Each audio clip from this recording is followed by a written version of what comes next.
জয়তু শ্রী শ্রী বড়মা। বড়মার চরণে আমার শতকোটি প্রণাম। আজ সন্ধ্যার ইষ্ট আলোচনায় শ্রী শ্রী বড়মাকে নিয়ে কিছু বলার জন্য আদেশ পেয়েছি। প্রথমেই আমি আমার সকল গুরুমাকে জানাই জয়গুরু।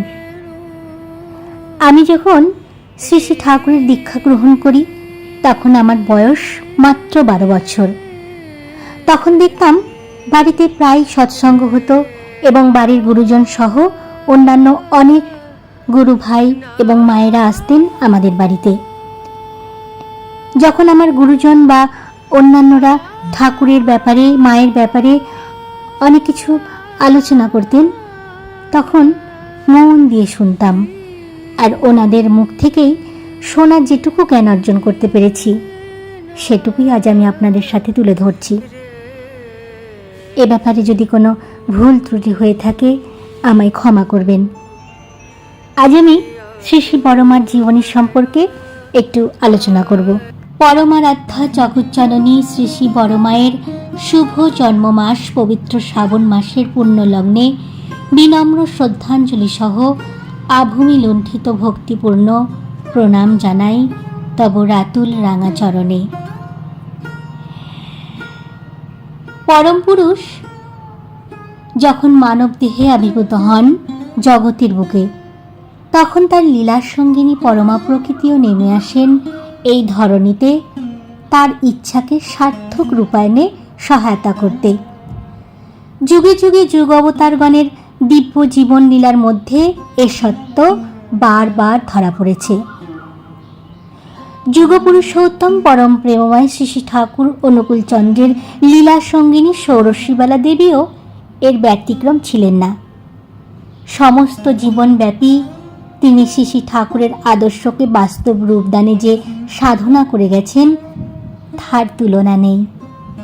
তিনি আজ জগজ্জননী শ্রী শ্রী বড়মা নামে পরিচিতা ও পূজিতা। বড়মা ছিলেন এক আলোক সামান্য মাতৃত্বের অধিকারিণী। তার সান্নিধ্যে এলেই তার স্বভাব সুলভ মাতৃত্বের পরশ সহজভাবেই মন প্রাণকে দোলা দিত। তার রাঙা চরণে লুটিয়ে পড়ত অন্তরের ভক্তি। তাছাড়া তার ভিতর ছিল নারী সত্তার এক অনন্য সাধারণ মহা ব্যক্তিত্ব। বড়মা ছিলেন মহাশক্তি রূপিণী। তার কর্মময় জীবনব্যাপী তিনি যে আদর্শ রেখে গেছেন বিংশ শতকের নারী সমাজের সম্মুখে তার নারী মাত্রই অনুসরণীয়। বড়মা জন্মগ্রহণ করেন বাংলা 1301 সালের 14 শ্রাবণ রবিবার কৃষ্ণা দ্বাদশী তিথিতে। শ্রাবণের বর্ষণ মুখর এই দিনটি জগৎবাসীর কাছে এক পরম শুভ দিন। পিতা রামগোপাল ভট্টাচার্য ও মাতা ত্রিনয়নী দেবীর প্রথম সন্তান শ্রী শ্রী বড়মা। বাংলাদেশের পাবনা জেলার অন্তর্গত ধোপাদহ গ্রামে শ্রী শ্রী বড়মার জন্মস্থান। এই ধোপাদহ গ্রামেই ভট্টাচার্য পরিবারের বসতি ছিল। কিন্তু রামগোপাল ভট্টাচার্য পাবনা শহরে উচ্চ ইংরেজি বিদ্যালয়ের শিক্ষক ছিলেন বলে তিনি সেখানেই সপরিবারে বাস করতেন। শ্রী শ্রী বড়মার মামার বাড়ি গাঁড়াদহে, পাবনা জেলার সিরাজগঞ্জ মহকুমায়। মাতামহের নাম বিজয়কান্ত লাহিড়ী ও মাতামহী কৈলাসবাসিনী দেবী। জন্মের সময় বড়মার গায়ের রং ছিল স্ফটিকের মতো সাদা, তাই আতুর ঘরে তার নাম রাখা হয় ফটকি। শৈশবে তাকে এই নামেই ডাকা হতো, কিন্তু তার সর্বপরিচিত নাম ষোড়শী বালা দেবী। বড়মার শৈশবকাল কাটে তার মামার বাড়িতে। মামা শীতলাকান্ত লাহিড়ী ছিলেন নিঃসন্তান, তাই শিশু কন্যাটিকে নিয়ে মামা মামি দিদিমার স্নেহ যত্ন ও আদর আহ্লাদের সীমা ছিল না। দিদিমার কাছে তিনি শিশু বয়সেই নিখুঁতভাবে শিব গড়তে ও শিব পূজা করতে শিখে নিয়েছিলেন। দিদিমাকে পুজোর কাজে সাহায্য করতেন, লেখাপড়া করতেন আর সঙ্গিনীদের সাথে হেসে খেলে অপার আনন্দে দিন কাটাতেন। এদিকে ত্রিনয়নী দেবী যখন কন্যাকে নিজের কাছে আনতে চাইলেন তখন বড়মা মায়ের কাছে চলে এলেন। পেছনে পড়ে রইল মামার বাড়ি আর খেলার সাথীরা। পিতার কাছে পাঠ শিক্ষা ও মাতার কাছে সংসারের কাজ দুই চলতে লাগলো ষোড়শীবালার জীবনে। কন্যার স্মৃতিশক্তি ও মেধা দেখে পিতা মুগ্ধ হন, আর সংসারের গুছানো কাজ দেখে মাতা অবাক হন। তারপর একদিন বালিকা ষোড়শীবালা বালক অনুকূল চন্দ্রের সাথে পরিণয় সূত্রে আবদ্ধ হন। বিরাট মহোৎসব ও মহা ধুমধামের মাধ্যমে এই বিবাহ অনুষ্ঠিত হয় 1311 সালের 27শে শ্রাবণ সোমবার। তখন বড় মা সবে মাত্র 11 বছরের পদার্পণ করেছেন। বিয়ের পর এই বালিকা বধূ শ্বশুর বাড়ির বড় বউ হয়ে সংসারের সকল দায় দায়িত্ব নিয়ে চলতে শুরু করলেন। তার এই চলার গতি ছিল নিরলস কর্ম নৈপুণ্য চলমান। স্বামীকে খুশি করার প্রয়াসে তার সমস্ত সংসার কর্মে আনন্দের ঝর্ণাধারা বয়ে চলত। ক্রমে সন্তান সন্ততি আত্মীয় স্বজন নিয়ে তার বিরাট সংসার গড়ে উঠল। শ্রী শ্রী বড়মা এই সংসার জীবনের মধ্যে বিহিত চলন ও সুকেন্দ্রিক আনতি অনুচর্যা নিয়ে দেখিয়ে গেলেন নারীর জীবনাদর্শ।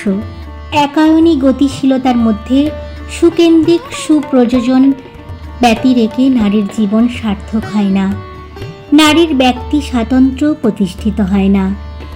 শ্রী শ্রী বড়মার জীবন সাধনার ফলশ্রুতি স্বরূপ আমরা পরম পূজ্যপাদ শ্রী শ্রী বরদাকে পেয়েছি, যাকে শ্রী শ্রী ঠাকুর তার উত্তর সাধক মনোনীত করে সকল দায়িত্বভার অর্পণ করে গেছেন। শ্রী শ্রী বড়মার জীবন সাধন ছিল শ্রী শ্রী ঠাকুরের সেবা পূজা ও তাকে উপলব্ধি করা। তাকে খুশি ও তৃপ্ত রাখাই ছিল তার জীবনের লক্ষ্য। ঠাকুর সম্বন্ধে তার ছিল গভীর উপলব্ধি। ঠাকুর সম্পর্কে বলতে গিয়ে একদিন বড়মা বলেছিলেন, অনেকে আমাদেরও ঠাকুরের সমান ভাবে, কিন্তু আমি আজ 50 বছর ঘর করছি, আমি তার কোড়ে আঙুলেরও যোগ্য হতে পারিনি। বড়মা বলতেন, ঠাকুরকে উপলব্ধি করাই হলো জীবনের চরম সাধনা। তাই পার্থিব কিছু চাওয়া ছিল না তার জীবনে। সংসার জীবনেও চরম আধ্যাত্মিকতার যোগসূত্র ছিল তার জীবনে। এই আদর্শই তিনি দেখিয়ে গেছেন আমাদের। শ্রী শ্রী বড়মার জীবনে শ্রী শ্রী ঠাকুরের কাছে কিছু চাওয়া পাওয়ার প্রশ্ন ছিল না, কিন্তু ঠাকুর বড়মাকে সর্বদা পরিপূর্ণ করে রেখেছেন। শ্রী শ্রী ঠাকুরের জন্য কেউ কোনো জিনিস নিয়ে এলেই তিনি বলতেন, বড় বউকে দেগা। একই কথার পুনরাবৃত্তি তিনি সারা জীবন করে গেছেন, কোনো দিন এর ব্যতিক্রম হয়নি।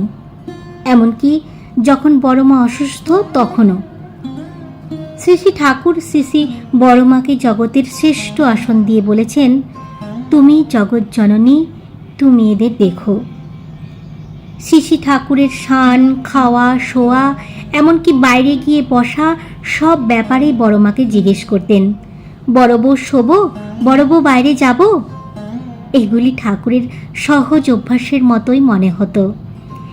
এমন মধুময় দাম্পত্য জীবনের সম্পর্ক কোথাও দেখিনি।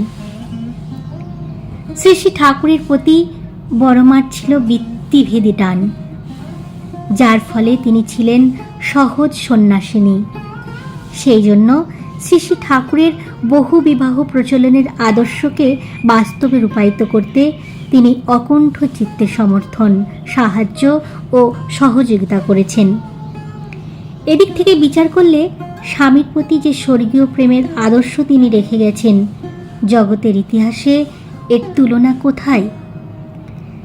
শ্রী শ্রী ঠাকুরের ধর্ম সংস্থাপনায়, আদর্শ প্রতিষ্ঠায় এবং সৎসঙ্গ প্রতিষ্ঠান গড়ে তোলার পেছনে শ্রী শ্রী বড়মার অক্লান্ত পরিশ্রম, সেবা, সাহায্য, প্রেরণা, সহিষ্ণুতা, কর্মপ্রাণতা ও ত্যাগ স্বীকার ছিল অপরিমেয়।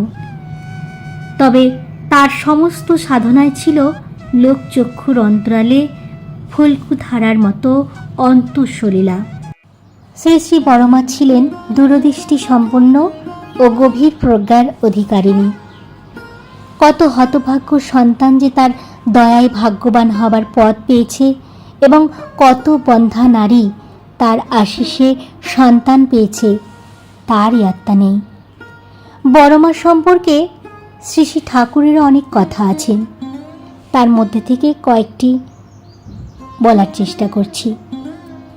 তুমি সাথী সতী স্বামী পরায়ণা, তোমাকে আর আমি কি শিক্ষা দেব, বরং আমি তোমার নিকট তোমার স্বামী ভক্তি শিক্ষা করার উপযুক্ত। পারো তো তুমি আমায় যতদূর পারো চালাইয়া লও। যে নারী স্বামীকে সাক্ষাৎ দেবতা জানিয়া স্বামী সেবা দেব সেবা মনে করিয়া স্বামীর সুখে সুখিনী স্বামীর দুঃখে দুঃখিনী হয়, যে রমণী স্বামী ভিন্ন আর কিছুই জানে না, এমন দেবীর নিকট আমার অনেক শিক্ষার আছে। বড় বউ যদি সুস্থ থাকতো তাহলে আমি বোধহয় তাড়াতাড়ি সুস্থ হয়ে উঠতে পারতাম। বড় বউ না হলে আমার লোক জীবন এমন নিরুদ্বেগ হতো না। শ্রী শ্রী বড়মা পরমা প্রকৃতি মহামায়া। 1378 সালের 26শে বৈশাখ বুদ্ধ পূর্ণিমার দিন তার মানব লীলার অবসান ঘটিয়ে ঊর্ধ্বলোকে গমন করেন। সমস্ত জীবন ধরে বড়মা যে আদর্শ দেখিয়ে গেছেন তা হচ্ছে সতী ও পতিব্রতার চরম আদর্শ। বড়মা ছিলেন আদর্শ পত্নী, আদর্শ গৃহিণী ও আদর্শ জননী। আজকের দিনে নারী সমাজে এরই অভাব দেখা যাচ্ছে সবচেয়ে বেশি, যা সমাজ ও জাতীয় জীবনের ভিত্তিপ্রস্তর। তাই আজকের নারী সমাজে শ্রী শ্রী বড়মাকে অনুসরণ করে নিজের জীবন গড়ার কাজে এগিয়ে আসা একান্তই কর্তব্য। শ্রী শ্রী বড়মার শ্রীচরণে ভক্তি বিনম্র চিত্তে শতকোটি প্রণাম জানিয়ে আমার ইষ্ট আলোচনা আজ এখানেই শেষ করছি। আমার এই ইষ্ট আলোচনা যারা আমার ইউটিউবের মায়েরা শুনছেন তাদের উদ্দেশ্যে, যদি আপনাদের ভালো লাগে লাইক ও কমেন্টের মাধ্যমে আমাকে আরও উৎসাহিত করবেন। আপনারা পাশে থাকলে আমি আরও নতুন নতুন মায়ের গান কথা বলার আনন্দ পাব। পারলে ভিডিওগুলো সবার কাছে পৌঁছে দেবার অনুরোধ রইল। আমার সকল মায়েদের আরও একবার জয়গুরু।